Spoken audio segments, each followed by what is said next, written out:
There's a new push to remove what's being called a drowning machine that sits in the Willamette River between Eugene and Springfield. The Millrace Lowhead Dam has been decommissioned for decades, and river protection advocacy groups are calling for an immediate inspection and for its removal. KEZI 9 News reporter Aaron Ariano tells us why this century-old slab of industry concrete poses a major hazard to all who enjoy the river. If you're driving down Franklin Boulevard right here in front of me, you might not see it. If you're floating down the Willamette River approaching it, you still might not see it. And that's exactly the problem, according to some advocates who want everybody to take a closer look at the Millrace Lowhead Dam. People just come down here in an inner tube and they don't see signs and it's very difficult to navigate this space. Most people will never know. Most people never know until they go over the falls and get trapped in there. Mike McFarland began focusing on this issue after doing volunteer work with river advocacy groups. He and other advocates are concerned that after 100 years and countless rescues, the Millrace Lowhead Dam remains in the river.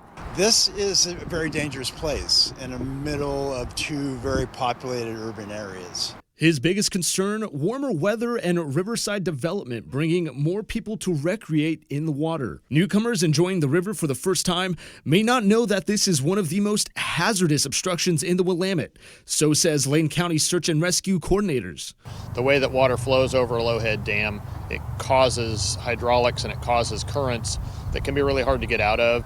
We probably come to this spot several times a year between us and Eugene Springfield Fire, affecting rescues in and around this area several times a year. But even experienced rivergoers assume a huge risk if they try to go through it. Kelly Fries works at kayak rental place Garden Shed, and he enjoys showing newcomers how to navigate the river.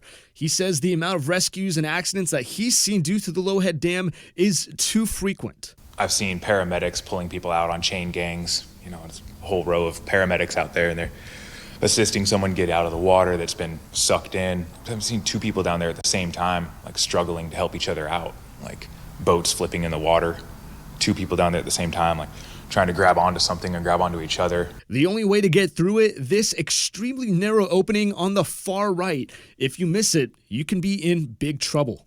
McFarland says there's a lot to be done to fix this, but it all starts with one thing. Awareness. Once it gets in the public eye and it's more well known, so talk to your friends, warn your friends. Literally don't let your friends go in the river without knowing about this. So whose responsibility is this?